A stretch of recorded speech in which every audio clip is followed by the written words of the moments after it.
नमस्कार, good morning Goa. आजच्या front page या कार्यक्रमात आपलं स्वागत. फोमेंतो मीडियाच्या 4 वृत्तपत्रांचं आज आम्ही आढावा घेणार आहोत. गोवन वार्ता, त्याच्यानंतर द गोवन, भांगारभुई आणि कोकण, सिंधुदुर्गातील कोकण 7 या सगळ्या वृत्तपत्रांच्या आज आम्ही पहिल्या पानावर ज्या बातम्या आहेत, महत्त्वाच्या बातम्या आहेत, त्या बातम्यांचा आज आम्ही आढावा घेणार आहोत.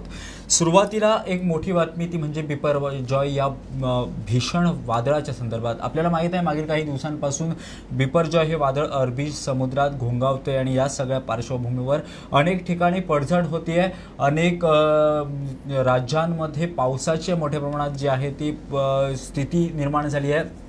केरळ असो, गोवा असो, त्याच्यानंतर महाराष्ट्र असो आणि आता गुजरात, म्हणजे असा जो बिपरजॉयचा प्रवास जो आहे तो काही दिवसांपासून सुरू झाला होता.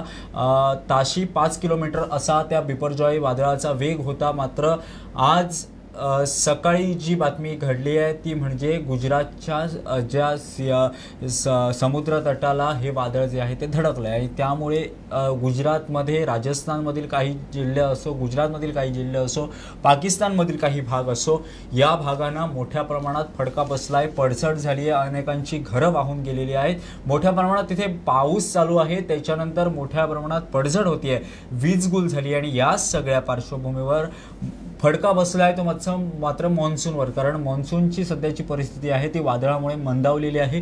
गोव्यात जरी मॉन्सून सक्रिय झाला असला तरी मोठ्या प्रमाणात जो आहे तो मॉन्सूनची जी स्थिती जी आहे ती दिसत नाही आहे. कारण आज अजूनही ढगाळ वातावरण दिसतंय, मात्र पाऊस तेवढाच आहे तो पडत नाही. या सगळ्या पार्श्वभूमीवर ज्ञानेश्वर काय सांगशील, कशा तऱ्हेनं हे सगळं मॉन्सूनवर बिपरजॉयचा फटका बसला आहे? जसं आम्हाला माहीतच आहे की यावर्षी मान्सून जो आहे तो गोव्यात उशिरा दाखल झालेला आहे आणि त्यातच हे बिपरजॉयचा जो चक्रीवादळ जे सुरू आहे त्या चक्रीवादळामुळे आणखी पावसाचा आहे तो विलंब होतोय. कारण ज्यावेळी मान्सून गोव्यात दाखल व्हायचा त्यावेळी मोठ्या प्रमाणात पावसाला सुरुवात व्हायची. गडगडाट, नंतर विजेच्या गडगडाटासह अनेक मोठ्या प्रमाणात पाऊस जो आहे तो गोव्यात वर्षानुवर्ष दाखल झालेला होता. गेले 3-4 वर्ष सातत्याने हे घडत आलेलं होतं. परंतु यंदा हे वादळामुळे मोठ्या प्रमाणात पाऊस जो आहे तो लांबवलेला आहे आणि आत्ता मान्सून जरी गोव्यात दाखल झाला तरी पावसाला मोठ्या प्रमाणात अजून सुरुवात झालेली नाही आणि याचा मोठ्या प्रमाणात फटका जो आहे तो शेतकऱ्यांना बसतो. जसं आम्ही पाहिलंय की जून महिना आला की सर्वत्र हिरवगार व्हायचा आणि शेती करायला शेतकऱ्यांची सुरुवात व्हायची. परंतु यंदा पाऊस उशिरा पडल्यानं मोठ्या प्रमाणात शेतीवर याचा परिणाम झालेला आहे आणि राज्यातील, गोवा राज्यातील असो किंवा महाराष्ट्र आणि इतर राज्य जे मोठ्या प्रमाणात शेतीवर अवलंबून आहेत अशा राज्यांमधील शेतकऱ्यांना या पावसाचा आणि या वादळाचा मोठ्या प्रमाणात फटका बसणार आहे. कारण ज्यावेळी आम्ही पाहतो की जून महिन्यात शेतीला सुरुवात होते आणि त्यानंतर म्हटलं की सगळं लागवड सुरू होते आणि ती 3 महिन्याचा जो कालावधी असतो तो कालावधी योग्यरित्या त्यांना मिळायला पाहिजे. कारण जर आत्ता पाऊस लांबवला तर पुढच्या काही महिन्यांमध्ये ज्यावेळी पाऊस कमी होणार आहे त्यावेळी शेतीवर त्याचा परिणाम होणार आहे आणि कमी ज्यावेळी पाऊस होतो त्यावेळी ती शेती पिकास आली पाहिजे. परंतु जर आता उशिरा जर शेतीची लागवड झाली तर ती उशिरा पिकाला येणार आणि ज्यावेळी ती पिकाला येणार आणि ज्यावेळी त्यावेळी पावसाची गरज असते त्यावेळी कुठेतरी जर पाऊस शेतीला योग्यरित्या मिळाला नाही किंवा जास्त पाऊस झाला तर त्याचा फटका जो आहे तो त्यावेळी ही शेतीवर मोठ्या प्रमाणात पडू शकतो. त्यामुळे पावसाचा एकंदरीत जो मोठा फटका आहे तो शेतीवर बसलेला आहे. तर पुन्हा एकदा एक ज्या जो दुःख सॅड असा जो सूर जो आहे तो व्यक्त केला जातो. कारण आपल्याला माहीत आहे गोवा असो, महाराष्ट्र असो किंवा केरळ असो ही कृषीप्रधान राज्य, मात्र या राज्यांमध्ये सध्याची परिस्थिती जी आहे ती कुठेतरी एक धोकादायक स्थितीत आहे. कारण शेती जी आहे ती मोठ्या प्रमाणात पावसाळी शेती या सगळ्या राज्यामध्ये केली जाते. मात्र पावसाने कुठेतरी एक वेळ लागल्या कारणानं ह्या शेतीवर जो मोठा फटका बसलेला आहे. भात शेती असो किंवा इतर जी शेती असो या शेतीला मोठ्या प्रमाणात पाणी लागतं. जर भात शेती जर करायची झाली तर आमच्या गोव्याच्या भाषेत तरवो लावणं असं जर ज्या प्रक्रियेला म्हणतो ती इतक्यातच सुरू होते आणि त्याच्यानंतर त्या पुढील प्रक्रिया जी आहे ती भात लागवडीची सुरू होते. मात्र अजूनही जे विलंब होतोय आणि या सगळ्या पार्श्वभूमीवर पुन्हा एकदा शेतकरी अस्वस्थ झाला आहे. तर दुसऱ्या बाजूने हे बिपरजॉय वादळ जे आहे ते अरबी समुद्रातून आता जमिनीवर येऊन ठेपलंय आणि त्यामुळे आता मात्र कुठेतरी त्याचा प्रभाव जो आहे तो कमी झालाय। ताशी 145 किलोमीटर वेगानं वारा जो होता तो वाहत होता, मात्र आता जो 70-50 वर येऊन पोहोचलाय। त्यामुळे एक चांगली स्थिती आहे। मात्र गुजरात असो राजस्थान असो या राज्यामध्ये मोठा फटका बसलेला दिसून येतोय। तिथे त्यांच्या मोठ्या प्रमाणात पडझड झाली आहे, घरं वाहून गेली आहेत, अनेकांचे संसार उद्ध्वस्त झालेत, अनेकांना स्थलांतरित करण्यात आलंय, अनेकांना सुरक्षित जागेत ठेवण्यात आलंय आणि या सगळ्यावर सरकार आहे किंवा केंद्रीय सरकार आहे, राज्य सरकार आहे गुजरातचं हे लक्ष ठेवून आहे। आपचं सरकार जे राजस्थानमध्ये आहे तेही सक्रियपणे आपलं काम करतंय आणि या सगळ्यावर कशा तऱ्हेने आता पुढील जो काळ आहे तो जाणार आहे हे पाहणं महत्त्वाचं ठरणार आहे। मात्र तुर्तास जो स्कायमेट या खाजगी हवामान खात्यांच्या वाहिनीनं जो काल जो वृत्तांत दिला होता त्यात असं म्हटलं होतं की 6 जुलैपर्यंत पाऊस जो आहे तो कमी पडण्याची शक्यता वर्तवली होती आणि या पार्श्वभूमीवर आता पाऊस पुढे जाण्याच्या संभावना सध्या व्यक्त केल्या जात आहेत। दुसरी आणि महत्त्वाची ज्ञानेश्वर बातमी ती म्हणजे जायंट किलर महानंद नाईक यांना फर्लो मंजूर झालाय आणि तो 14 वर्षानंतरच्या तुरुंगवासानंतर त्यांना फर्लो मंजूर झाला। आता फर्लो म्हणजे काय तर त्यांना काही दिवसांपूर्वी पुरताची मुदत दिली असते, त्यांना बाहेर काढलं जातं तुरुंगातून, त्यांना बाहेर काढण्याची मोकळीक दिलेली असते आणि हा जो फर्लो जो आहे तो सध्या महानंद नाईक यांना मंजूर झालाय। काय सांगशील ज्ञानेश्वर, कशा तऱ्हेनं तू या सगळ्या घडामोडीकडे बघतोयस? महानंद नाईक हे सिरियल किलर म्हणून त्यांची एक वेगळी ओळख, म्हणजे गुन्हेगारीच्या पाश्चात त्यांची एक ओळख आहे सिरियल किलर म्हणून। 2009 साली CL पाटील यांनी त्यांना अटक केली होती आणि ते त्या केसचे आयो होते आणि त्यानंतर अनेक खुनांचा जो उलगडा होता तो तिथपासून सुरुवात झाला होता। 1995 पासून 2009 पर्यंत त्यांनी अनेक खुनं केलेली होती आणि ती जवळपास त्यांच्यावर 16 खुनांचा जो आहे तो गुन्हा त्यांच्यावर दाखल, आरोप त्यांच्यावर करण्यात आला होता आणि त्यात त्यांना वसंती गावडे 19 वर्ष 1995 मध्ये त्यांनी खून केलं होतं, ते एक प्रकरण। त्यानंतर योगिता नाईक 30 वर्ष 2009 आणि सुशीला फातारफेकर 30 वर्षाची 2007, या तीनही खुनांच्या गुन्ह्यात त्यांना जन्मठेप शिक्षा त्यांना भोगावी लागली होती। त्यांनी आत्तापर्यंत किती खुनं केली त्या महिलांची आम्ही तुम्हाला नावं सांगणार आहोत। गुलाबी गावकर 1994 साली त्यांनी हे खून केलं होतं। त्यानंतर वनिता गावडे 1995 मध्ये हे खून झालं होतं। त्यानंतर वसंती गावडे 1995, सुनीता गावकर 2003, त्यानंतर बागी सतरकर 2004, अंजनी गावकर 2005, सुरत गावकर 2006, दीपाली जोतकर 2006, केसर नाईक 2007, भागू उपासकर 2007, सुशीला फातारफेकर 2007, नैना गावकर 2008, निर्मला आमोणकर 2008 आणि योगिता नाईक 2009 अशी खुनं जी आहेत ती महानंद नाईक यांनी केली होती।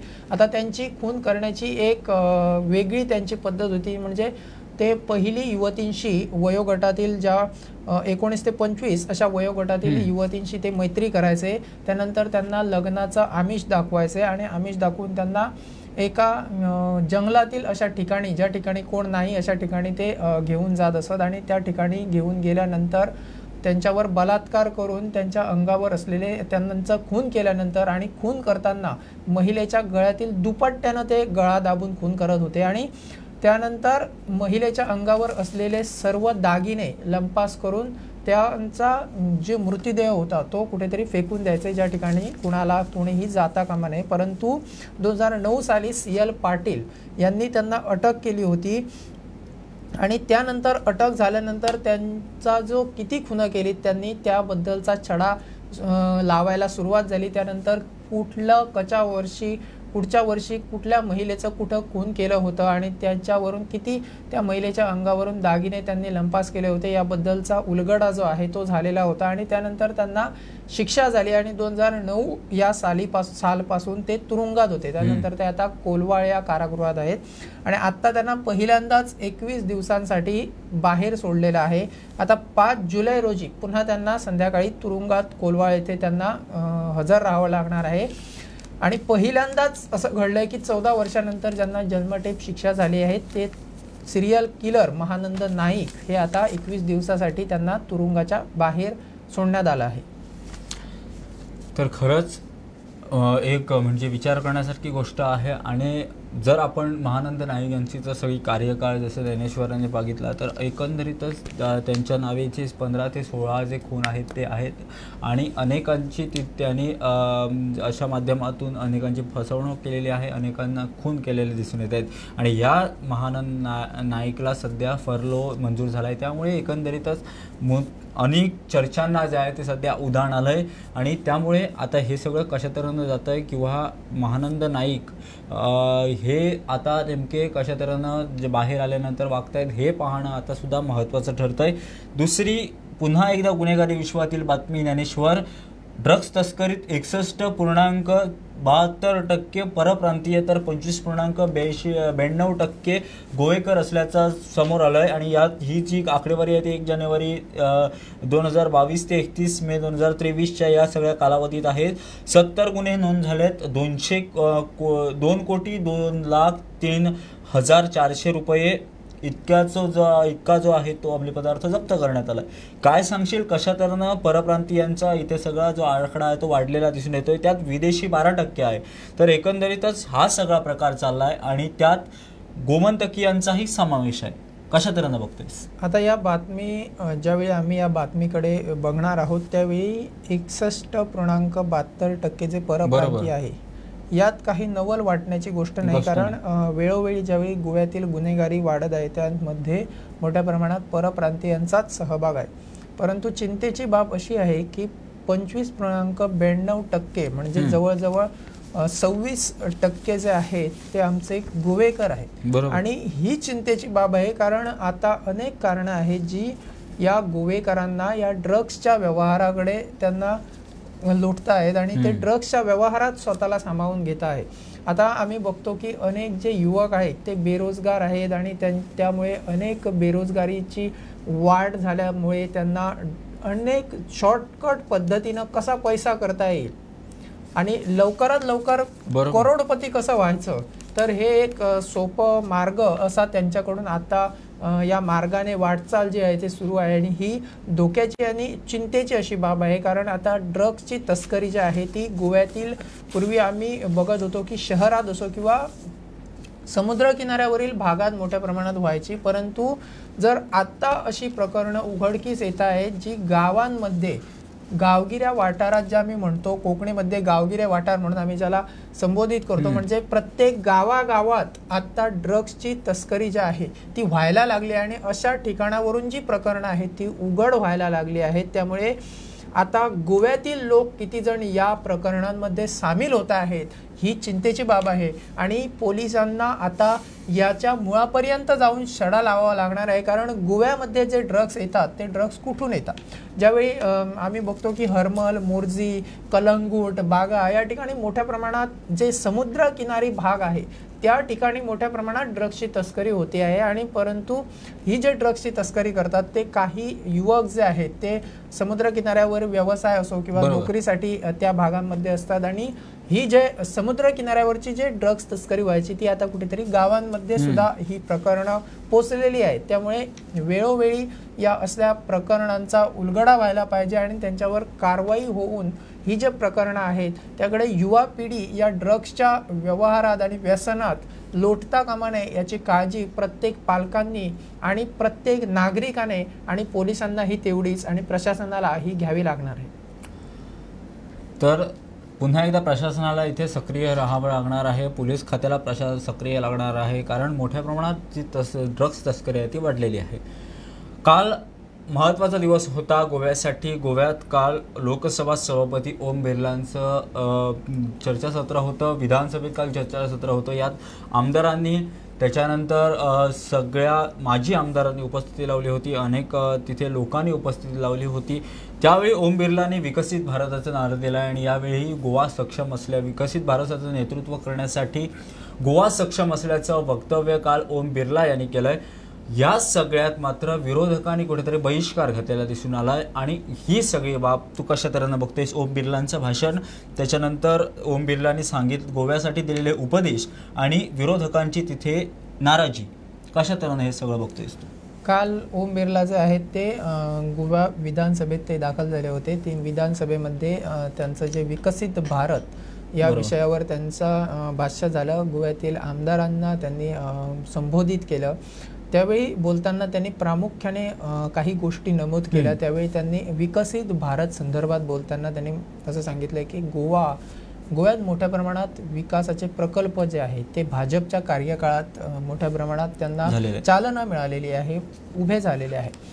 दुसरं म्हणजे गोवा हा विकसित भारतात पहिला राज्य जे ठरू शकतं विकसित भारताचं ते गोवा ठरू शकतं. कारण गोवा हे छोटं राज्य असल्या कारणाने प्रशासन आणि लोकसंख्या आणि सर्वांमध्ये असलेला जो कोऑर्डिनेशन जे आम्ही म्हणतो, म्हणजे यंत्रणा असो, सरकार असो किंवा प्रशासन असो आणि लोक यांच्यामध्ये जो समन्वय आहे त्याच्यातूनच हे गोवा जे आहे, गोवा राज्य आहे ते विकसित भारताचा पहिलं उदाहरण हे बनू शकतं आणि त्यासाठी गोवा सक्षम असल्याचं भाष्य त्यांनी केलं होतं. त्यानंतर बोलताना त्यांनी असं सांगितलं की ज्यावेळी कोणताही नवीन कायदा आपण करतो त्यावेळी कायदा करताना व्यापक चर्चा ही होणं गरजेचं आहे. ती मग चर्चा नगरपालिका असो, स्थानिक स्वराज्य संस्था ज्या ग्रामपंचायत, नगरपालिका असो किंवा विधानसभा असो किंवा संसदपर्यंत आम्ही जर बघितली तर व्यापक चर्चा ही झाली पाहिजे. परंतु गोव्यात कुठेतरी ती व्यापक चर्चा आता होताना दिसत नाही. तरी देखील आत्ताच्या एक काही मागील जर 2-3 वर्ष बघायचं झालं तर ग्रामसभा त्यापूर्वीच्या जर 1-2-3 वर्ष आम्ही बघितलं तर ग्रामसभेमध्ये कोणीही उपस्थिती लावत नसायचे. परंतु आता जे युवक जे आहेत ते मोठ्या प्रमाणात ग्रामसभेला उपस्थिती लावत आहेत. स्थानिक गावासंबंधीचे विषय ते ग्रामसभेत उपस्थित करत आहेत. सरपंचांना असो किंवा प्रशासनाला ते वेठीस धरत आहेत. अशा पद्धतीची जर व्यापक चर्चा झाली, त्याच पद्धतीची चर्चा म्युन्सिपाल्टीतही होत आहेत, तशाच पद्धतीची चर्चा जी आहे ती विधानसभेत व्हायला पाहिजे. बरोबर. आणि विधानसभेत जर अशा पद्धतीची चर्चा व्हायला पाहिजे तर त्यासाठी विरोधकही पाहिजे. आता विरोधक आपले आहेत जे 7 जण आहेत ते अशा विषयावर आवाजही उठवतात, चर्चाही करतात. ज्यावेळी कुठलाही नवीन कायदा येतो, ज्यावेळी ते बिल इंट्रोड्यूस होतं त्यावेळी ते बिल पूर्वी विधानसभेत इंट्रोड्यूस केलं जातं. त्यानंतर त्या बिलवर चर्चा करण्यात येते आणि त्या चर्चा संमत झाल्यानंतर ते बिल पास झाल्यानंतर विधानसभेत ते गव्हर्नरांपर्यंत पोहोचवलं जातं. त्यानंतर तो कायदा म्हणून बरोबर.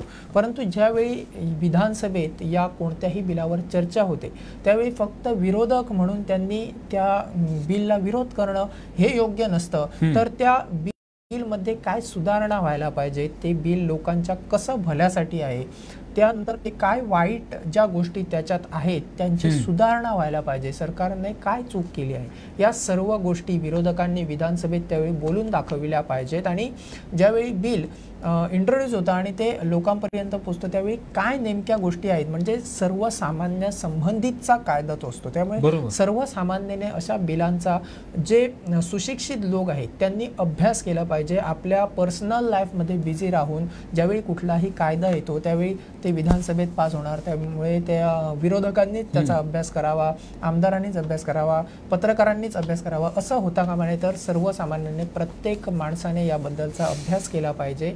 ते बिल नेमकं काय आहे ते समजून घेतलं पाहिजे आणि त्या संदर्भातील आपल्या जे काही म्हणणं असतं ते ज्यावेळी मांडण्याची त्यांना संधी मिळते, म्हणजे जर काय ऑब्जेक्शन्स असतील तर कोणाला घालण्याची ज्यावेळी संधी मिळते त्यावेळी त्यांनी त्या संधीचा लाभ घेतला पाहिजे आणि आपण ते ऑब्जेक्शन फाईल केली पाहिजेत आणि त्यात काय सुधारणा व्हायला पाहिजेत या देखील त्यात नमूद करणं तेवढंच महत्त्वाचं आहे. आणि ही जी चर्चा आहे ती विधानसभेत झालीच पाहिजे. आता विरोधकांनी या ओम बिर्लांच्या भाषणाला जो ते उपस्थित राहिले नाही तो पूर्णतः विरोधकांचा त्यांनी कशा पद्धतीनं त्याचा पद्धतीचा विचार केला आहे त्याबद्दलचा आहे. परंतु एक आम्हाला पाहायला मिळालंय की हे जे विरोधक आहेत ते कुठलाही विरोधक त्याला गेलेला नाही. त्यामुळे विरोधकांनी कुठेतरी एकजुटी या प्रकरणात दाखवलेली आहे. आणि आता विरोधकांनी या भाषणावर बहिष्कार घातला. मला वाटतं जरी प्रत्यक्ष तिथे ते उपस्थित नसले तरी ऐकलं असेल हे नक्कीच, कारण ते विरोधकांनी ऐकलं नाही असं होऊ शकत नाही. आणि जर ते ऐकत नसतील तर मग त्यांना विरोधक कसले ते असाही प्रश्न आहे. त्यामुळे ते प्रत्यक्षात जरी तिथे उपस्थित नसले तरी त्यांनी ऐकलं असेल आणि विकसित भारत भाजपचा कशा पद्धतीनं आता आमदारांनी काम केलं पाहिजे, काय ओम बिर्लांनी नेमकं सांगितलंय याबद्दलचं ज्ञान हे जे आहे, म्हणजे त्यांना जे काय म्हणायचं होतं ते विरोधकांपर्यंत सुद्धा पोहोचलं असेल. आता विरोधकांनी प्रत्यक्ष विधानसभेत त्या ठिकाणी उपस्थिती लावली नाही, त्यामुळे विरोधकांनी जे काय भाष्य केलं आम्हाला विश्वासात घेतले नाही, असं केलं नाही, तसं केलं नाही, म्हणजे दोन्ही बाजूने चुका असू शकतात. कारण ज्यावेळी ओम बिर्ला हे राज्यसभेचे लोकसभेचे अध्यक्ष ज्यावेळी गोव्यात दाखल होणार आहेत त्यावेळी त्यांना आमंत्रण जे होतं ते आमचे विधानसभेचे अध्यक्ष जे रमेश तवडकर त्यांनी सभापतींनी त्यांना आमंत्रण दिलं होतं. त्यामुळे सभापतींनी आपल्या पक्षालाच सांगावं किंवा विरोधकांना सांगू नये. सभापती अशा पद्धतीचं जे डिस्क्रिमिनेशन आहे ते करू शकत नाही. त्यामुळे त्यांनी त्यांनाही सांगायला तेवढं पाहिजे होतं आणि सांगितलं असेलही कदाचित. आणि विरोधकांची उपस्थिती जी आहे ती महत्त्वाची होती, कारण विरोधकांनी कुठल्याही गोष्टीला आपण येणार नाही म्हणून सांगून विरोध करण्यापेक्षा आपल्या मनात तिथे जाऊन ऐकून तिथे आपलं मत जर मांडण्याची संधी कोणालाही मिळाली तर ती मांडणं किंवा तिथे उपस्थिती लावून त्याच्यावर बोलणं हे तेवढंच महत्त्वाचं ठरलं असतं. परंतु विरोधकांनी काल उपस्थिती लावलेली नाही. तर पुन्हा एकदा विरोधकांचा जो सूर आहे तो वेगळ्या तऱ्हेने जातोय आणि सरकारचे सूर आहे तो वेगळ्या तऱ्हेने जातोय. त्यामुळे एक संघ जर यायचं असेल, विकसित भारताला जर पुढे जर नेतृत्व करायचं असेल तर सगळ्या विरोधकांनी सरकारच्या सगळ्या ज्या त्रुटी आहेत त्या पुढे आणणं अत्यंत गरजेचं आहे, जेणेकरून ज्या चुका आहेत त्या सरकारला कळू शकतील आणि त्यामुळे विकसित भारताचं जे धोरण आहे ते साकार होऊ शकेल. हेच वक्तव्य जे आहे काल ओम बिर्लाने केलं होतं. काल ओम बिर्ला पुन्हा एकदा काणकोणात गेले. त्याच्यानंतर श्रमधाम योजनेची 20 घरं जी आहेत त्यांच्या चाव्या देण्यात आल्या आहेत. त्यांनी सगळ्या जे त्यांचे कार्य आहे, तवडकरांचे जे कार्य आहे त्यांचं तोंड भरून कौतुक केलं आणि त्यामुळे एकंदरीतच हा काल महत्त्वाचा दौरा ओम बिर्लांचा गोव्यात होता आणि खरंच गोव्यासाठी एक चांगला आणि फायदेशीर होता. कारण आता आगामी ज्या पावसाळी अधिवेशन होत आहे त्यामुळे या पार्श्वभूमीवर ओम बिर्लांचं हे मार्गदर्शन खरंच एक महत्त्वाचं ठरणार आहे. आमदारांसाठी असो, नव्या आमदारांसाठी असो किंवा विरोधकांसाठी असो, हा एक जो आहे तो सध्या मुद्दा उचलून धरण्याची संधी आलेली आहे. विरोधकांनी हाच जो मुद्दा आहे तो उचलून धरत आता सरकारला वेठीस धरणं अत्यंत गरजेचं आहे, जेणेकरून हा जो विकसित भारताचं जे स्वप्न आहे ते साकार होऊ शकणार आहे. मी थेट जातो पालिकांकडे. आता सध्या पगारवाढ झाली आहे, त्यांचा वेतनवाढ दुप्पट झाली आहे. काय सांगशील, पुन्हा एकदा रेस लागणार आहे का या सगळ्या निवडणुकीच्या पार्श्वभूमीवर? कारण अ गटातील नगराध्यक्षांना 25,000, ब गटातील नगराध्यक्षांना 22,000, क गटातील नगराध्यक्षांना 20,000 आणि सर्व गटातील नगरसेवकांना 18,000 इतकं वेतन देण्यात येणार आहे. काय सांगशील? नगरसेवकांना आता वेतनात जे आहे ती वाढ झालेली आहे, त्यामुळे नगरसेवक आणि नगराध्यक्षांना ही महत्त्वाची आणि हुशारीची बातमी, खुश बातमी त्यांच्यासाठी. आता एका वर्षापूर्वी जर आम्ही बघितलं तर पंचायत जे आहे त्यांच्या पगारमध्ये वाढ झालेली आहे आणि त्यांना काय 10,000 आता जवळपास दुप्पट वाढ जी आहे ती त्यांच्या पगारामध्ये झालेली आहे. पूर्वी ज्यांना 12,000 होता त्यांना आता दुप्पट करून डायरेक्ट 25,000 एवढा पगार. म्हणजे अशा पद्धतीने पगारात वाढ होणं आणि आत्ताच्या नगराध्यक्षांना याचा लाभ मिळणं म्हणजे नगराध्यक्ष कुठेतरी खुश असतील आणि नगरसेवकही खुश असतील. आता जर आम्ही बघितलं तर हे 25,000 आता एका नगरपालिकेचा किती प्रमाणात बजेट असतं, त्या बजेटनंतर त्या नगरपालिके क्षेत्रात किती प्रकल्प येतात आणि हे प्रकल्प जे येतात, आता राजकारणात जे लोक उतरतात ते प्रत्येकाला मतं मारताना माहीत असतं आणि मतं मागायला जातात त्यावेळी माहीत असतं की हे फक्त त्या पगारावर अवलंबून नसतात, तर यांना स्वतःचा पर्सनल इंटरेस्ट आहे अशी एक जे लोकांची मानसिकता आहे ती झालेली आहे. त्यामुळे आता ही नगर अध्यक्षांना जी पगारवाढ झालेली आहे याबद्दलची बातमी गोवन वार्ता लाईव्हने कालही प्रसिद्ध केलेली होती आणि आज ती फ्रंट पेजवर बातमी आलेली आहे. आता नगरसेवक आणि नगर अध्यक्ष जे आहेत ते मध्ये अ, ब आणि क या 3 गटांमध्ये त्यांची विभागणी जी आहे ती केलेली आहे. त्यामुळे आता अ गटातील नगराध्यक्षांना 25,000, ब गटातील नगराध्यक्षांना 22,000 आणि क गटातील नगराध्यक्षांना 20,000 आणि सर्व नगरसेवक जे आहेत त्यांना 18,000 असा पगार जो आहे तो मिळणार.